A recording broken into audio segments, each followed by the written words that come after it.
Welcome to The Explainer. Today we're going to dive into a really fascinating theory called the architect's blueprint. It's all about this weird contradiction, something you've probably felt, but maybe you couldn't quite put your finger on it. So the whole thing kicks off with this paradox. I mean, on one hand, you've got women holding just immense economic and cultural power, right? And yet, at the exact same time, there's this constant narrative about needing protection. So what's really going on here? All right, so to really get our heads around this, here's the roadmap. First, we'll tackle the paradox head on.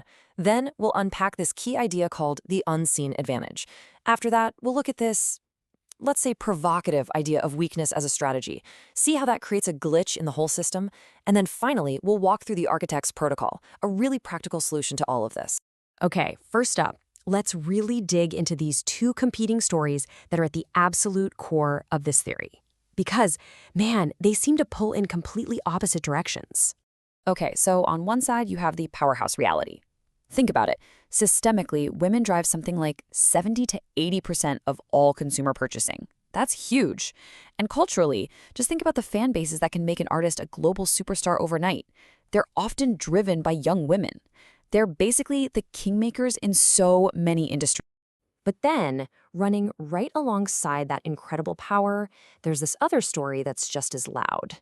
And it's a story that's all about vulnerability, about systemic disadvantages, and this, constant need for protection.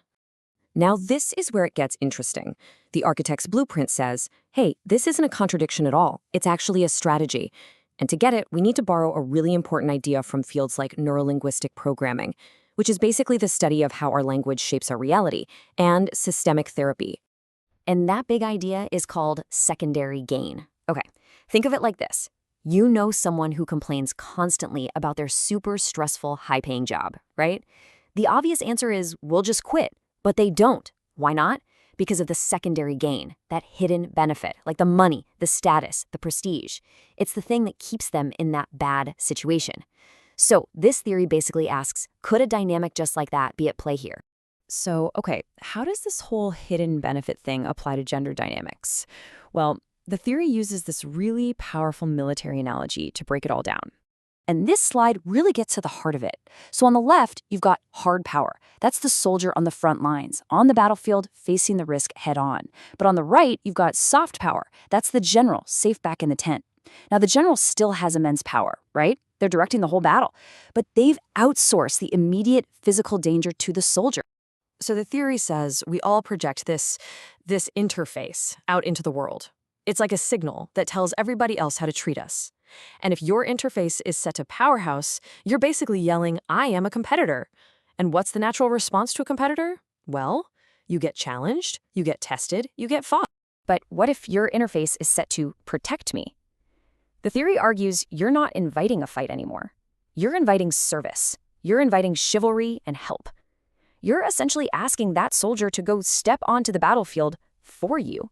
Okay, but here is where things get messy. What happens when you try to send out both signals at the same time? According to this theory, you don't get the best of both worlds. Nope, you create a system error, a glitch, and it just confuses everybody. And this, right here, illustrates that glitch perfectly. It's this completely incoherent signal being sent out into the world. Your conscious head brain is saying, I am strong, I am an equal, I determine the economy. But that more primal core brain, or your heart, might be whispering, yeah, but I still kind of want someone else to handle the scary stuff for me. I want to be cared for and protected. And that internal tug of war, it creates total confusion on the outside. So if sending these mixed signals is causing a system glitch, then what's the fix? Well, the architect's blueprint says the answer isn't to pick one side or the other. The real path forward is to consciously integrate both of them into something way more powerful. The whole solution is actually wrapped up in this single, really powerful Dutch word, allemaal. And it literally just means all of it. The basic idea here is to just stop the internal civil war. You don't have to choose between being the powerhouse or being protected. The path to, real power, according to this theory, is to consciously claim all of it. And this breaks down into a really practical 3-step choice. So, step 1, acknowledge your power. Really own your economic and cultural influence. Step 2, acknowledge the strategy. Just be honest with yourself that, yeah, the weaker role can feel pretty safe and comfortable sometimes. And then step 3, once you're clear on those first two, you make the choice. Do you want someone else to provide protection, which means you have to give up some of your autonomy? Or do you want full sovereignty, which means you are 100% responsible for your own safety? And get this, because this is the key mental shift that unlocks the whole thing. It's the shift from needing protection to allowing it. See the difference? It's moving from dependency, that feeling of I need you to save me, to this place of sovereign choice, which sounds more like I am fully capable, but I allow you to support me. One is coming from a place of desperation, the other from a place of total power. But what's cool is this theory doesn't just leave you hanging with some abstract idea. It actually gives you a real, tangible daily protocol, and it's designed to activate what it calls this integrated super version of yourself. And look, this isn't just some passive meditation to make you feel calm. The source actually calls it a startup code. It's an active protocol to bring this fully integrated self online every single day.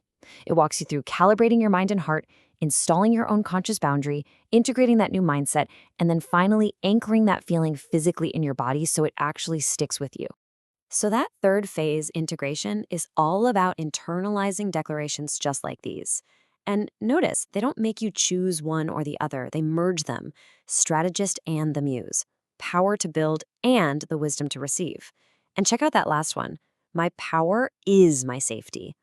Wow, that one statement completely resolves the paradox we started this whole thing with, right? It just collapses those two competing stories into one powerful truth. And so the theory leaves us with this one last really provocative question. It asks you to really think about it. Are you acting like an occupant in your own life?